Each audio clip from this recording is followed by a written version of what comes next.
Hello Julien, Salut Stéphanie. comment vas-tu? Très bien, merci et toi? Ah super, je suis ravie d'échanger avec toi puisqu'on se retrouve, on s'était déjà vu lors de notre épisode numéro 73 où tu nous partageais ton parcours si inspirant, porté par une conviction que je comprends tout à fait, qui est que tout part de l'éducation. Eh oui. Euh, je vais pas revenir sur ton parcours qui est si inspirant parce qu'on n'a pas beaucoup de temps, mais tu as de multiples casquettes dans ta vie professionnelle.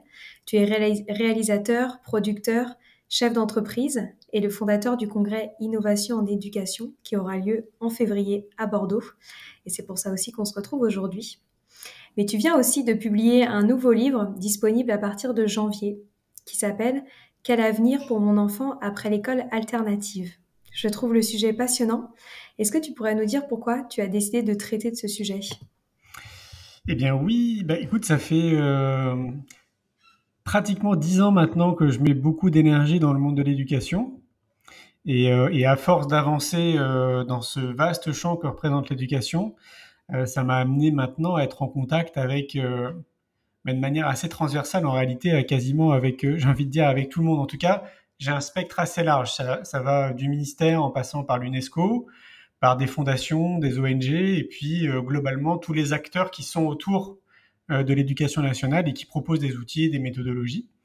Et donc, avec le Festival pour l'école de la vie, où là, on va arriver à notre 6e édition à Montpellier en 2024, on a déjà, je crois qu'il y a un peu plus de 50 000 ou 60 000 personnes qui sont venues depuis l'existence du festival. Et avec le congrès Innovation en éducation, là, c'est notre 5e édition, et je pense qu'on doit frôler aussi les 4-5 000 personnes qui viennent. Et donc, entre les podcasts que je réalise, ces événements, le film L'école de la vie, une génération pour tout changer, et tout ce que je fais en fait dans le monde de l'éducation, fait que je me rends compte avec le temps que il y a beaucoup d'incompréhension autour des écoles alternatives. Mais vraiment beaucoup. Alors, peu importe, j'ai envie de dire, la pédagogie, qu'elle soit Montessori, Freinet, Reggio, Summerhill, Steiner, etc. C'est pas une question de pédagogie, je crois que c'est vraiment plutôt une question de que les gens se questionnent quoi en réalité quoi. Et donc quand je dis les gens, pour moi c'est essentiellement les parents parce qu'ils savent pas trop en fait. Alors je reprends ce qu'ils disent hein, quasiment mot pour mot, mais qu'est-ce qui va devenir de mon enfant après l'école alternative? Parce que c'est vrai que objectivement, quand on regarde, en tout cas en France, c'est pas vraiment le cas dans d'autres pays européens, mais en tout cas en France, on voit bien que la majorité des écoles hors contrat privées qui proposent des pédagogies un peu nouvelles ou alternatives, ça s'arrête au CM2 quoi en gros. Collège, lycée, il y en a encore très très peu en France. Ça existe, hein, mais vraiment on les compte sous les doigts d'une main. Hein.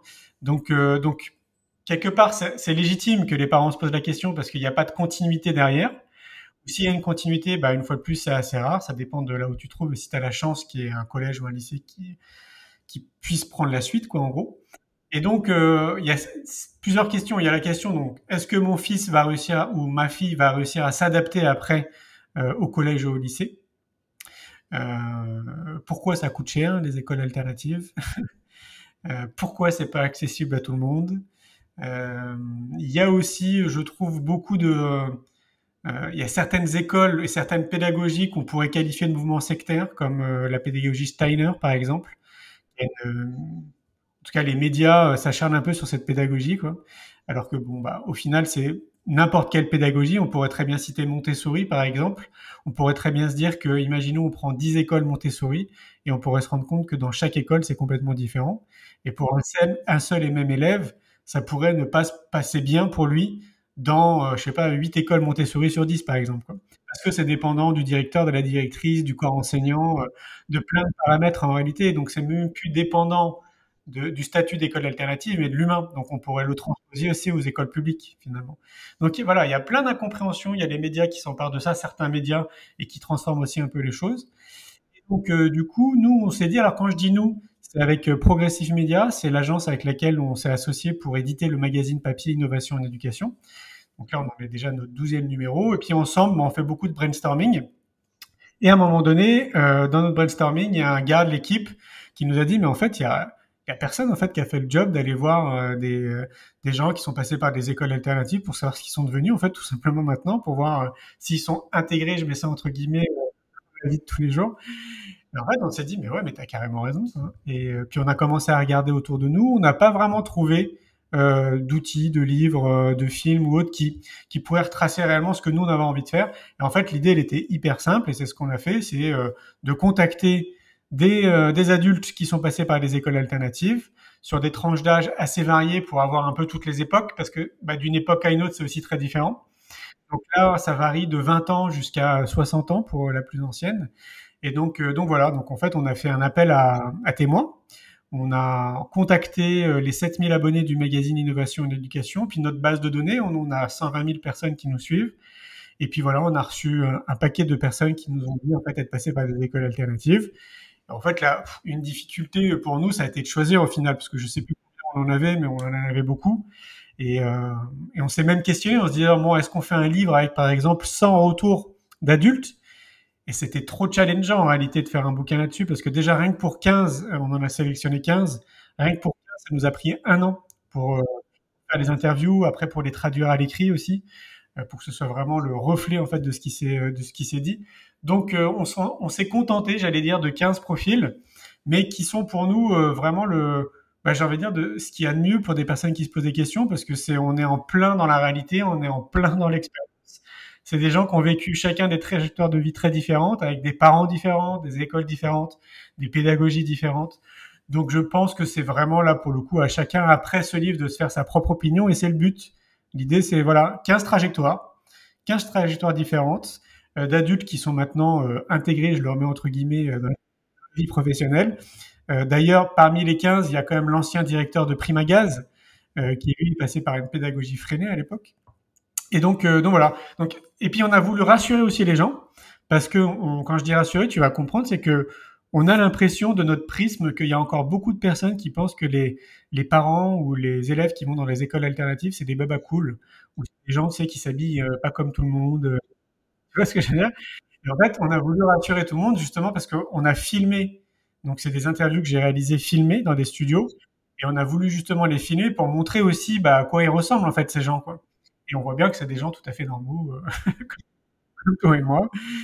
Donc ça aussi, c'était important. Voilà, on réfléchit aussi, pourquoi pas après à faire un format vidéo, parce que des interviews aussi qui ont été filmées. Puis j'en ai fait plus en fait d'interviews, il y en a 25, donc on les a pas toutes mises. J'ai même interviewé d'ailleurs des personnes qui sont passées tout simplement par des pédagogies classiques, hein, par l'éducation nationale, mais qui à travers leur trajectoire très rapidement sont sortis de l'éducation nationale pour créer en fait leur entreprise, pour créer quelque chose. Victoria Guillaumont, que tu as interviewé, en fait partie notamment. Et puis il y en a d'autres comme ça, Rebecca Sfage et d'autres personnes que je connais. Où, pour moi, c'était intéressant aussi de les interviewer parce que même si tu passes sur les bancs de l'éducation nationale, à un moment donné, il y en a certains qui sortent de là et qui créent en fait leur propre vocation et qui créent leur vie de rêve. Et ce qu'on veut à travers le livre, après l'école alternative, quel avenir pour mon enfant, ce qu'on souhaite, c'est aussi montrer que finalement, il n'y a pas de trajectoire idéale. Il n'y a pas un courant, une pédagogie qui est mieux qu'une autre, peu importe ce que c'est, hein, que ce soit l'éducation traditionnelle ou des pédagogies différentes, parce que c'est très dépendant de l'enfant, de l'école, comme je disais en amont, hein, du directeur, du corps enseignant. Enfin, il y a plein de paramètres en réalité qu'on ne maîtrise pas. Par contre, c'est bien d'essayer. Moi, ce que j'aimerais en fait dans le futur, c'est qu'on puisse justement avoir le choix, que ce soit les enseignants ou les particuliers, puissent à un moment donné, donc toujours dans le cadre de l'école publique, hein, évidemment, parce que à mon sens, les écoles alternatives, c'est pas du tout la solution, parce qu'on voit bien que le modèle économique répond à une partie de la société. Hein.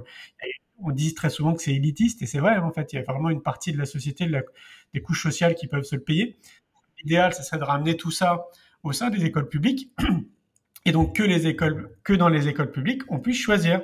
Qu'à un moment donné, quand on commence notre parcours, on puisse se dire, moi j'ai envie de choisir Montessori, ou moi j'ai envie de choisir le cursus classique, par exemple. Quoi. Voilà. Je pense que ça, de laisser cette liberté de choix, à mon avis, ce serait vraiment quelque chose de top. Ouais, et j'ai envie de dire que même pour les créateurs d'écoles, c'est même un projet professionnel qui est d'une complexité extrême, même pour trouver Oui, son business model, etc. C'est vrai que pour tout le monde, c'est un modèle qui est, je trouve, très compliqué. oui, puis toi, tu es bien placé pour le savoir hein, avec ta maman. Ouais, c'est ça, c'est pour ça que je dis Ouais. ça. Mais oui, c'est clair. C'est hyper difficile. Alors moi, j'ai une idée, mais en fait, cette école, moi, je l'ai pas encore créée, mais c'est encore plus challengeant. En fait, mon idée pour faire baisser les coûts, ce serait qu'il y ait un centre de formation pour les enseignants en plus, un centre de formation pour les parents, et pourquoi pas un centre de connaissance de soi, tu sais, pour tout le monde. Parce que, bah, dans les centres de formation, si on se débrouille bien, qu'on arrive à avoir un agrément, un numéro de formateur, on peut faire passer donc des formations et donc du coup, c'est des sous en plus qui rentrent dans l'école et donc du coup, ça permet aussi après de baisser les coûts pour les parents. Mais bon, là, je te laisse imaginer, c'est qu'il faut gérer en plus un centre de formation pour les enseignants, il faut gérer le centre de formation. Enfin voilà, c'est plus complexe. Il y a des écoles déjà qui le font, hein, qui se sont basées en fait sur ce principe-là. Ça a l'air de fonctionner, mais c'est vrai que on n'est plus dans la gestion d'une école qui déjà en elle-même nécessite un temps, une énergie colossale, quoi. Ben ouais, c'est ça. Et j'aimerais bien savoir quelle découverte tu as faite en particulier à travers ces témoignages. Donc toi, tu connais bien quand même ce système des écoles alternatives, mais est-ce que tu as découvert des choses particulièrement intéressantes? Bah, sans trop spoiler le livre, pour moi, ce qui est ressorti et ce qui est dingue en fait quand j'ai interviewé les gens, parce que bah, évidemment c'est des personnes qui se connaissent pas, c'est la notion de liberté. Et bon, je m'attendais à rien hein, en les interviewant, mais vraiment ça c'est sorti, c'est fou. Et chacun là maintenant en tant qu'adulte cultive vraiment cette liberté, tu vois, comme un don précieux. Ils ont tous retenu ça dans toutes les pédagogies différentes que, bah, par exemple, quand je parle de liberté, ça va être le contact avec les enseignants qui va être beaucoup plus fluide et beaucoup plus facile, et donc les enseignants plus accessibles. Ça va être dans leur façon et leur pédagogie pour apprendre, leur méthodologie d'apprentissage. Ça va être à plein de niveaux. Il y en a beaucoup aussi qui disaient dans cette notion de liberté comme s'il y avait une continuité entre ce qu'ils vivaient à l'école et ce qu'ils vivaient à la maison, comme si les deux en fait, étaient impliqués. Et donc, dans le cocon familial, ils avaient le sentiment, quand ils allaient à l'école aussi, de ressentir aussi ce côté famille, tu sais, l'école, qui, bah, faut pas se voiler la face, on le ressent pas quand on va à l'éducation nationale. Enfin, dans les écoles traditionnelles, c'est pas du tout ce qu'on ressent, quoi. Et ça, c'est vrai que ça, c'est ressorti quand même beaucoup de fois. Et qu'est-ce qu'il y a d'autre Bon, bah, après, s'il y a un troisième point qui est évident, c'est cette notion de connaissance de soi, donc qu'on peut appeler aussi de savoir-être. Et ça, alors ça aussi, c'est dingue parce que vraiment tout le monde l'a dit, donc chacun avec ses mots, hein, mais le fait de se connaître assez tôt les a amenés en fait à vraiment choisir, j'allais dire, beaucoup plus facilement. Donc pour la connaissance de soi, euh, ça les a amenés donc très tôt à mieux se connaître, on va dire que la plupart des individus. Et donc, in fine, pour certains, et c'est quasiment 80%, ils passent de l'école alternative après donc au collège ou au lycée, donc école traditionnelle. Et quand même beaucoup, 80% disent qu'ils ont une certaine facilité après à s'adapter dans le système. Euh, Certains avec des difficultés, mais au final, tout ce qu'ils ont appris dans ces écoles alternatives les amène vraiment à mieux se connaître et donc du coup à mieux s'adapter. Et puis bah, surtout après dans leur trajectoire professionnelle en tant qu'adulte, à savoir quand même de manière beaucoup plus précise ce qu'ils ont envie de faire. Euh, alors soit ils créent leur activité, soit ils tendent dans des entreprises qui donnent du sens, mais il y a toujours quelque chose qui est rattaché à leurs propres valeurs, au sens, à l'écologie aussi, à l'environnement. Ouais, il y a vraiment plein de prises de conscience en réalité. Et ce qui est intéressant d'ailleurs, c'est que ça rejoint un de mes postulats de départ que tu disais en intro, comme quoi tout part de l'éducation. Et je me rends compte de plus en plus, mais j'avais ce constat il y a 10 ans en arrière, qu'on est vraiment face à des phénomènes sociétaux qui sont quand même de plus en plus compliqués, voire très anxiogènes pour une grande partie de la population. Et si on a envie de répondre là aux futurs enjeux hein, de tous les niveaux, hein, santé, éducation, environnementale, politique, etc., on a vraiment besoin d'avoir des enfants en fait qui réfléchissent de manière très différente de ce que nous on réfléchit à l'heure actuelle. Force est de constater que cette nouvelle génération qui a 20-30 ans, elle, c'est bon, c'est déjà acquis. Elle a déjà conscience de beaucoup de choses. Mais il faut continuer à aller dans ce sens-là pour que vraiment une grande majorité, que notre système, en fait, amène les enfants à conscientiser tout ça et qu'eux soient futurs acteurs de nouvelles solutions, force de proposition pour faire avancer le schmilblick, j'allais dire, dans le bon sens, quoi. Là encore, je regardais, je sais pas si tu les as vus, il y a trois bons reportages de Cyril Dion sur Arte un nouveau monde très intéressant. Lui, c'est un peu son combat quand même en tant que militant hein, depuis 15 ans de tirer la sonnette d'alarme. Hein, depuis 15 ans, et il essaye avec tous les outils, hein, en écrivant des livres, en donnant des conférences, en étant invité sur des plateaux télépolitiques, en faisant des films. Enfin voilà, il essaye à tous les niveaux depuis 15 ans. Ça y est, maintenant, on commence à s'en rendre compte de plus en plus qu'effectivement, faudrait peut-être arrêter de trop polluer notre planète et revenir à une agriculture plus raisonnée, replanter planter les arbres, etc. Mais il y a encore beaucoup de travail de sensibilisation et je le rejoins beaucoup en fait sur ce qu'il fait parce que ça part encore là pour moi une fois de plus de l'éducation et c'est ce qu'il dit dans un de ses troisième volets, c'est plus on va amener les enfants à être sensibles à la nature, plus on va les amener à vivre des expériences dans la nature, à tu vois, être vraiment en contact avec la nature et plus ils vont être sensibles à elle, plus ils vont la protéger et plus ils feront des actions aussi, je pense, pour aller dans ce sens-là. Donc ouais, on a des enjeux qui sont très importants et pour le moment, il y a une grande partie des écoles alternatives qui répondent à tout ça.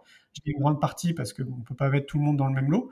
On voit bien que l'école traditionnelle tend de plus en plus aussi dans cette direction, mais pas assez vite. On a besoin que ça aille beaucoup plus vite parce qu'on voit bien que ça va très très vite tout autour de nous. Et c'est vrai que notre système éducatif, lui, est très lent. C'est une super nouvelle hein, parce qu'on avance vraiment dans la bonne direction, mais c'est encore trop lent, quoi. Il faut donner encore un petit coup de boost pour que ça aille beaucoup plus vite, quoi. Ça, c'est clair. Est-ce que tu as eu l'impression, quand tu as interrogé toutes les personnes qui ont participé à ton magnifique projet, que souvent le choix de l'école alternative avait été fait comme un choix de dernière chance ou de seconde chance?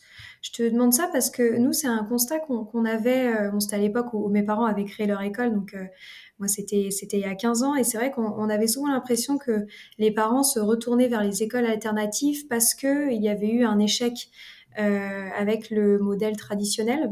Est-ce que tu as l'impression que c'est toujours le cas aujourd'hui?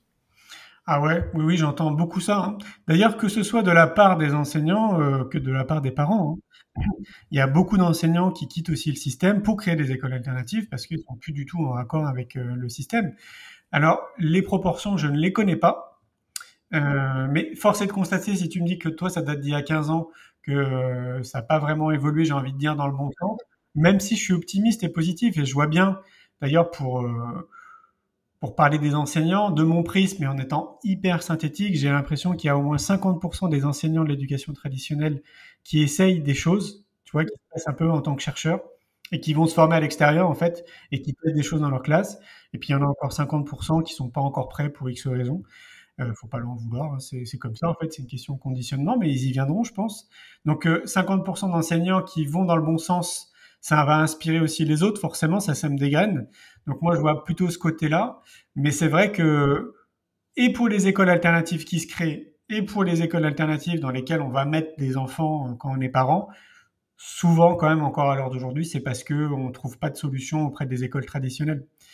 Euh, et alors, après, il y a un nouveau phénomène aussi, parce que j'ai l'impression que ça s'est un peu trop démocratisé, pour le coup, et qu'on dit trop souvent maintenant, ah oui, j'ai un enfant HP, ah oui, tiens, j'ai un enfant, ah oui, j'ai un enfant. C'est comme si c'était un peu genre la mode. Alors pourquoi pas, hein, mais je trouve que le diagnostic il tombe un peu trop vite là, ça me paraît un peu étonnant.